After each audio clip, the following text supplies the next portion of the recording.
it looks like anybody who wants to buy houses in the future, and I mean the near future, are going to be in deep trouble. And here's why.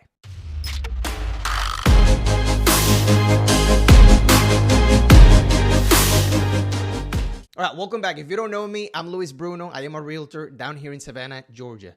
I woke up this morning, though, with some bad news for buyers. That means if you're planning on buying a house either next year or so, I wanted to let you know this. There is a case going on, meaning a lawsuit against the NAR, meaning the National Association of Realtors. It's called Sitzer versus NAR. I'm going to leave the link on the description. You can click on it and read the whole lawsuit if you wanted to. But basically, they were trying to make buyers pay for their own agent. So I wanted to hear your opinion on this. What do you think? Maybe you think this is convenient for you, maybe not, but just leave it in the comments. What do you think? Not only you have to pay down payment, some of the closing costs, whatever, attorneys, but you would also have to pay your own agent.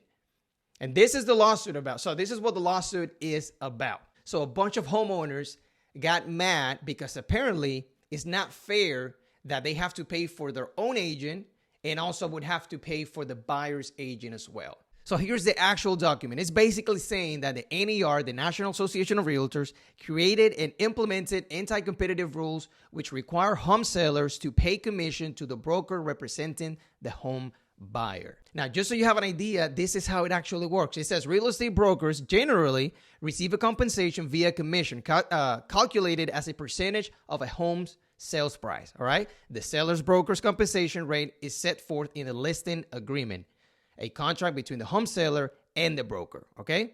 This listing agreement typically states that a portion of the seller's commission will be paid to the buyer broker representing the home buyer who purchases the property. Now, let's say for a moment that these people that sue the National Association of Realtors actually win the case. What would happen then? It's just basically called a dual agency.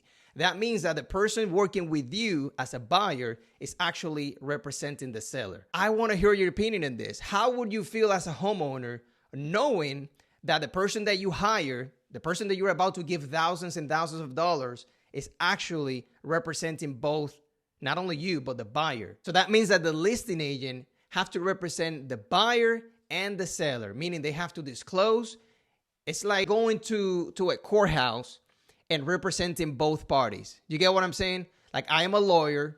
I'm representing the victim that got killed, right? The victim's family that got killed. And I'm also representing the person that murdered them. How would you feel about that? Now, with that being said, I actually have a question for you guys. How much are you willing? Let's say you are a buyer, right? Let's say you're a buyer. The question is, how much are you willing to pay a buyer's agent to represent you? Not only to send you inventory, but to actually make the offer for you, give you any recommendations on the offers, the inspection, the appraisals, anything like that. How much are you willing to pay? Is it more of a percentage of the purchase price? 1%, 2%, a flat fee of $1,000? Like, are you willing to pay $3,000 for someone to represent you? What do you think? Now, here's something very interesting to think about. Let's say, for example, that is actually the case, that now every single buyer in the United States, they have to pay their own agent.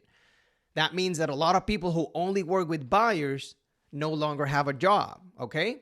Let's say now all the listing agents, people who are actually crushing in real estate, getting listings, getting houses sold, right? What do you think will happen to them on a weekend when 17 people want to go see a house and nobody has a buyer's agent because buyer's agents no longer exist? What do you think? Because nobody wants to pay their buyers.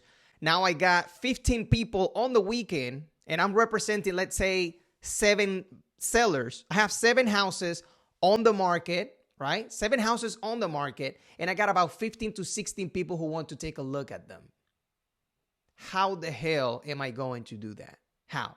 So that means that in the real estate industry, now listing agents will become the employers of buyer's agents. So that means that I'm going to have an employee that is going to be my showing agent, and then I'm going to have to either pay them basically as part of my team instead of just working with 2 opposite companies, meaning RE/MAX and Keller Williams, or eXp Realty and RE/MAX. You get what I'm saying? So this is something that the consumer don't think about, but just imagine if there was no buyer's agent. Who are you going to call on the weekend? Because if I have 20 listings and I got 48 people who want to see houses on the weekend, there is no way for me to take a look at all the houses they want to go see. But anyway, guys, I just wanted to share that with you. Leave me in the comments your thoughts. Do you think it's worth it to have a buyer's agent? Do you think it's just better to just call the listing agent and that's it? How much are you willing to pay a buyer's agent if you were forced to? All right, that's the question. See you guys next time.